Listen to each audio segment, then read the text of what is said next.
Olá, boa tarde, seja bem-vindo ao nosso comentário de hoje. Vamos ver aqui um texto bíblico para a gente ver o que Deus nos quer ensinar com isto. É assim, Deus tem um projeto de vida para nós. Deus nos criou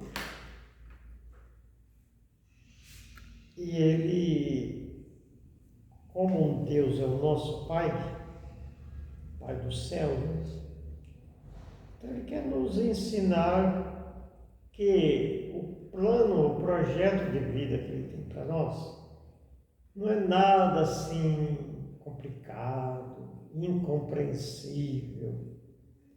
É o dia a dia da nossa vida. É aquilo que às vezes a gente já faz ou não faz. E Ele quer dizer para nós que o projeto dele é assim. Agora, a gente vai fazer o que ele nos ensina se a gente quiser. E o que ele nos ensina é certeiro. É certeiro. E a gente pode experimentar. A gente pode dizer assim, não, eu vou seguir porque se vem de Deus esse ensinamento, então não pode errar. Não pode errar. Só que ele nos coloca assim, bom, o problema é seu.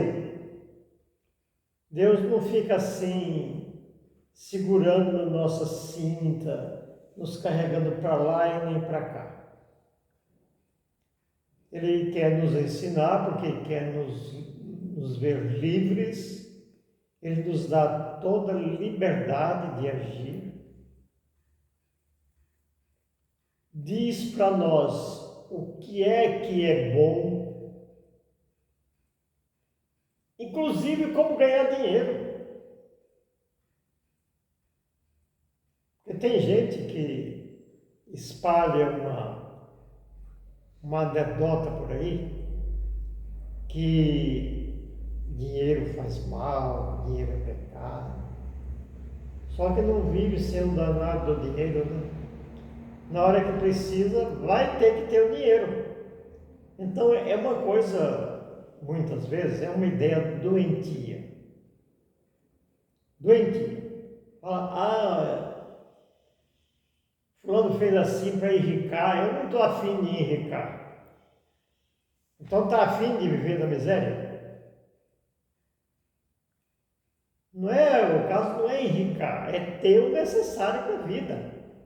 Agora, se multiplicar a ponto de ter muito dinheiro, aí eu preciso saber administrar esse dinheiro que ele me deu com o meu esforço, com a minha sabedoria ou a sua, né? Seja quem for.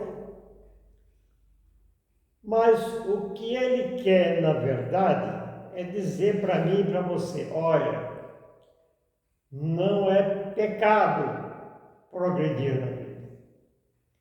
Não é pecado ter bens. Não é pecado gerar empregos e mais empregos e mais empregos.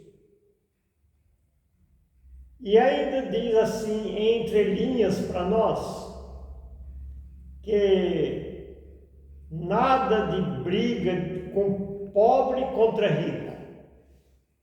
Não existe isso, para Deus não existe. Deus não tem essa mentalidade doente. Deus não quer colocar pobres contra ricos. Não. Aquele enricou porque injustiçou muita gente. De momento tudo é anedota, não tem nada a ver. Como é que a pessoa vai provar isso? Então, Deus quer nos ensinar contando uma história. Como ele diz aqui no Evangelho de São Mateus, no capítulo 15, aliás, capítulo 25 de São Mateus. O versículo começa do 14 e vai até o 30. É um pouquinho longo, mas eu vou ler para a gente ter a graça de reprisar isso e ir assimilando tudo que ele diz. Que o plano de Deus, vou repetir, o plano de Deus é muito bom para nós. Se a gente seguir o que Deus nos ensina, Ele vai nos ensinar tudo. Viver bem, conviver, respeitar, ganhar dinheiro, ter paz. Ele nos ensina tudo, né? Porque Ele é um Pai sábio, poderoso. Ele nos ensina tudo. A Sagrada Escritura é que tem gente que pôs na cabeça, não sei quem que pôs na cabeça de muitos, que a Bíblia é para quem vive lá, para gente cafona, gente atrasada, que vive rezando na igreja com a Bíblia. A Bíblia é um manual de instrução para a vida e para Deus. Ela é completa, ela nos traz tudo. Às vezes a gente vê cada escritor aí que às vezes nos ensina coisas importantes. Às vezes uma palavrinha que ele fala a gente guarda e é um patrimônio para a nossa vida. Imagine aqui que é tudo ensinamento de alto nível, de alta importância. E Deus, quando Ele quer nos ensinar, Ele conta uma história. Porque já que Ele não está aqui fisicamente para nos ensinar, a palavra representa a presença de Deus, representa Deus. Então Ele nos ensina pela palavra, Ele nos instrui pela palavra. E é preciso que a gente acredite que aqui não está apenas um livro qualquer, aqui está a palavra de Deus. E se a palavra de Deus está aqui, Ele está aqui. Como nós, onde a nossa palavra está, eu estou. Você também. E Ele conta uma história para nós. Normalmente ele começa assim: o reino de Deus é como determinada coisa. É uma narração que ele cria para nos ensinar. Como ele diz em outro texto aqui, outra parábola, ele diz assim: o reino de Deus, aqui não está o reino, mas diz assim, será também, né? Mas vamos dizer que esteja aqui também, porque essa vamos dizer, a lógica da história que ele inicia. O reino de Deus será também como um homem que, tendo de viajar, reuniu seus servos e lhe confiou seus bens. A um dos servos ele deu 5 talentos. Talento era uma moeda lá, uma moeda grega, é um dinheiro, né? Então, a um dos servos ele deu 5 talentos, ao outro 2 e ao outro 1, segundo a capacidade de cada um. Depois partiu. Logo em seguida, o que recebeu 5 talentos negociou com eles, fez-los produzir e ganhou outros 5. Do mesmo modo, o que recebeu dois talentos ganhou outros 2, mas o que recebeu apenas 1 talento foi cavar a terra e escondeu o dinheiro do seu senhor. Muito tempo depois, o senhor daqueles servos voltou e pediu-lhes contas. O que recebeu 5 talentos aproximou-se e apresentou outros 5. Disse ele: Senhor, confiaste-me 5 talentos, eis aqui outros 5 que ganhei. Disse-lhe seu senhor: muito bem, servo bom e fiel. Já que foste fiel no pouco, eu te confiarei muito. Vem alegrar-te com teu senhor. O que recebeu 2 talentos adiantou-se também e disse: Senhor, confiaste-me 2 talentos, eis aqui os 2 outros que lucrei. Disse-lhe seu senhor: muito bem, servo bom e fiel. Já que foste fiel no pouco, eu te confiarei muito. Vem regozijar-te, vem alegrar-te com teu senhor. Veio por fim o que ganhou, o que recebeu 1 só talento. E disse: Senhor, sabia que és homem duro, que colhes onde não semeastes e recolhe onde não plantastes. Por isso, tive medo e fui esconder teu talento na terra. Eis aqui, toma o que te pertence. Entregou apenas aquele que recebeu 1 talento. Eis aqui, toma o que te pertence.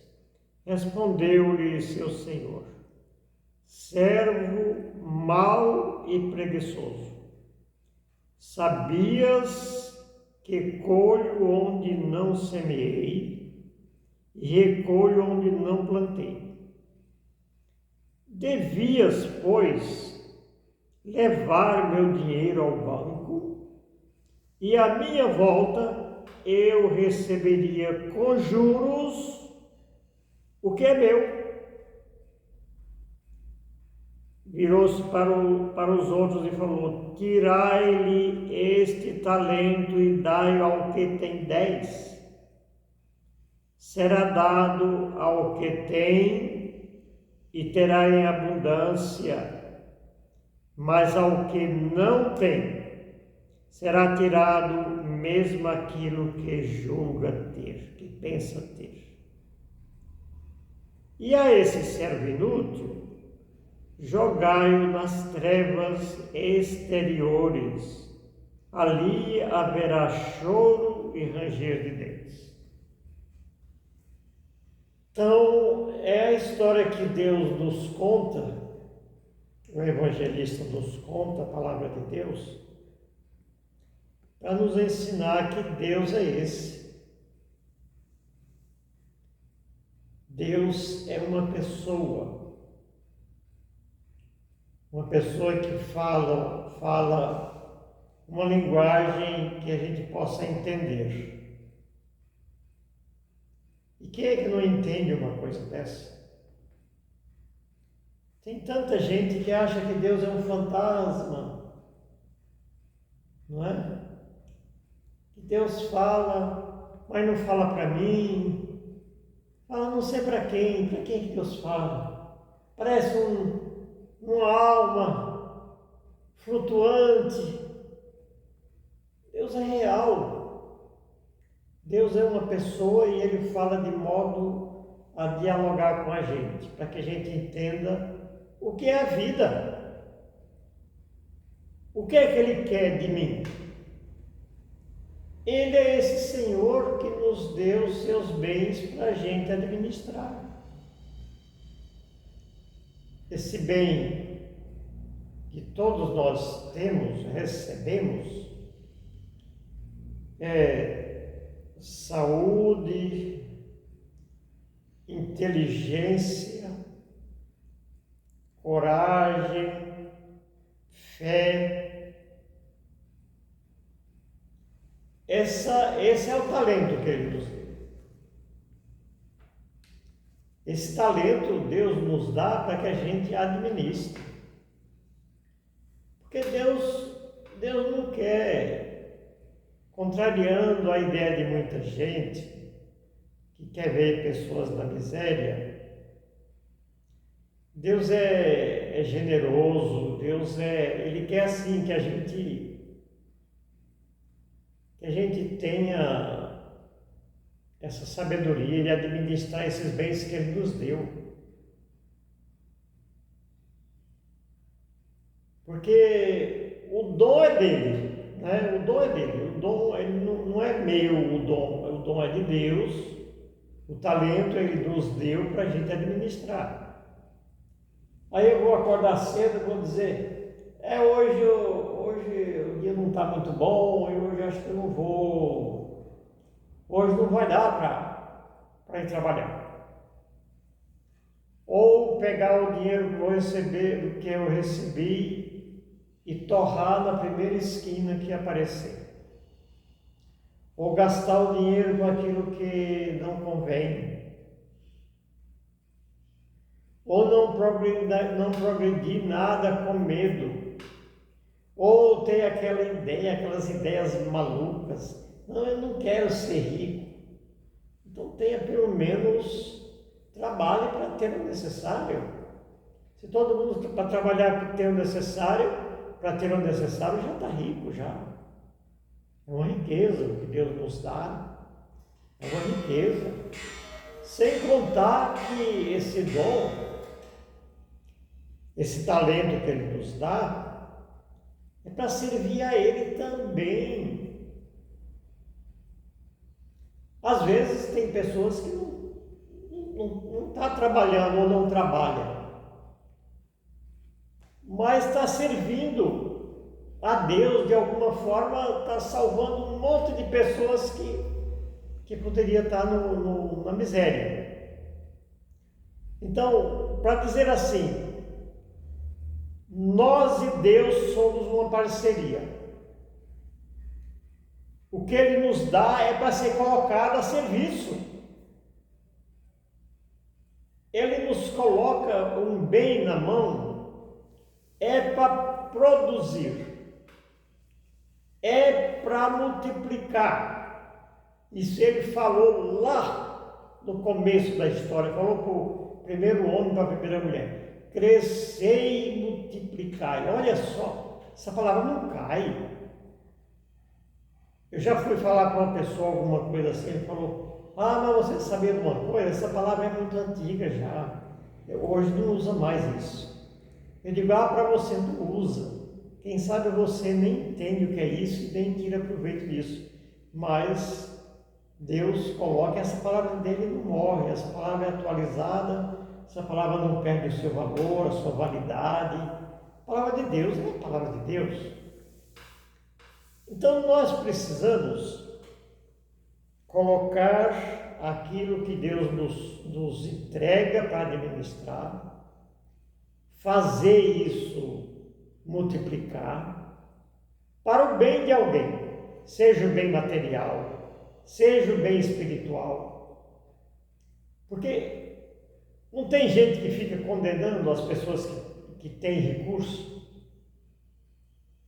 Fica condenando, não sei porquê, parece que é uma inspiração do demônio, né? Não é de outra coisa, só pode ser. Porque se a pessoa tem alguma coisa e gera emprego para alguém, essa pessoa está alimentando um monte de pessoas. Um monte de gente se alimentando pelo talento daquele um que foi administrar e que deu certo e que está precisando de pessoas auxiliares, etc. Mas parece que há uma intenção aí de colocar o pobre contra o rico, né? Como se fosse dois adversários, dois inimigos, que um quer tirar do outro, o outro quer tirar do outro. E por isso que às vezes há tanta desonestidade nessa área. Pode até o patrão querer explorar o funcionário, mas há também funcionário que às vezes não quer ser fiel ao trabalho que ele tem fazer aquilo que é necessário para receber seu justo salário. Então, essa é uma falta também de conhecimento, é uma falta de análise das coisas, como é que precisam ser. Ora, se eu estou trabalhando, eu mereço o salário. Se eu não trabalho, eu nem mereço o que eu ganho, não é? Então, Deus nos quer ensinar isso hoje. Esse talento que Ele nos dá é para ser colocado em prática. Nós somos administradores, nós somos trabalhadores com Deus, somos administradores. E o que mais Deus quer, é que os filhos vivam bem. Se os filhos de Deus, nós, estivermos bem, Deus está realizado. Se os filhos estão bem, o pai está bem. Agora, você já pensou, o pai vê um filho passando fome, passando necessidade, ou cheio de vícios, ou abandonado. Esse pai não vai se sentir bem. Deus é esse exemplo de pai para nós. Ele quer que a gente viva bem, que a gente cresça, que a gente multiplique. Deus é o Deus da fartura, da abundância. É um Deus que quer todo mundo. É que alguém espalhou por aí que Deus é um Deus que só gosta de pobre. Espera aí, vamos entender isso direito. Deus quer que todo mundo tenha o necessário para a vida. Será que Deus quer alguém aí na rua com a bacia na mão pedindo esmolas, passando humilhação? Jamais. Ou tirando o que é do outro? Também não. Deus é um Deus sábio, justo, um Deus bondoso, misericordioso, generoso. Ele não dá migalha para ninguém. Deus não dá migalhas para ninguém. Ele tem uma mão grande, uma mão generosa, ele abre a mão. Agora, não para nos deixar parar. Deus vai dar tudo mesmo, então não precisa trabalhar. Então não preciso trabalhar porque Deus vai chegar e vai me dar aí o prato pronto. Não, Deus não é esse Deus. Então é assim, se a gente precisa trabalhar, administrar para viver bem, vamos fazer. Se Deus quer que eu faça alguma coisa para tirar alguém da ignorância, para instruir alguém, para ensinar a verdade, o que Ele nos deu, a sabedoria que Ele possa ter nos dado, é para ajudar outros a viver, a acreditar em Deus, para fazer essas pessoas acreditarem. Porque no momento que as pessoas acreditam em Deus, têm fé em Deus, Ele vai escolher uma vida bem diferente para eles. Ele vai sair dos vícios, ele vai começar a enxergar a vida de forma diferente, ele vai viver bem, ele quer viver dignamente. É isso que Deus nos ensina, não é nada misterioso, é tudo muito claro. E Ele nos promete, quando Ele nos promete de uma vida eterna, essa vida eterna, ela tem um preço. E só quem pode perder ou ganhar sou eu, porque Ele já nos deu.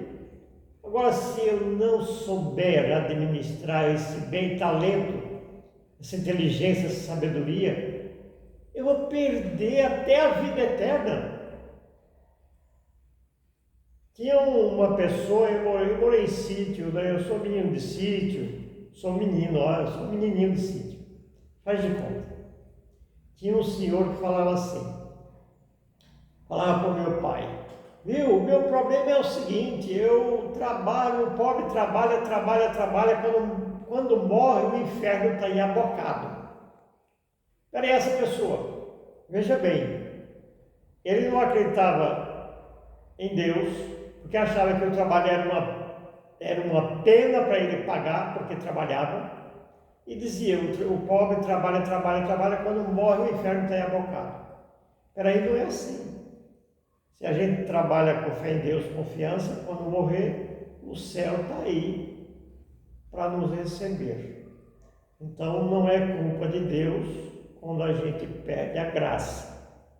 Ele nos dá graça e a gente tem que manter essa graça, essa chama acesa. Acreditar, ter confiança, ter fé. Deus é o nosso Pai do céu, que entrega aquilo que promete. E eu peço a Deus que nos abençoe, que nos aumente a fé, a confiança, que Deus te abençoe, em nome do Pai, do Filho e do Espírito Santo.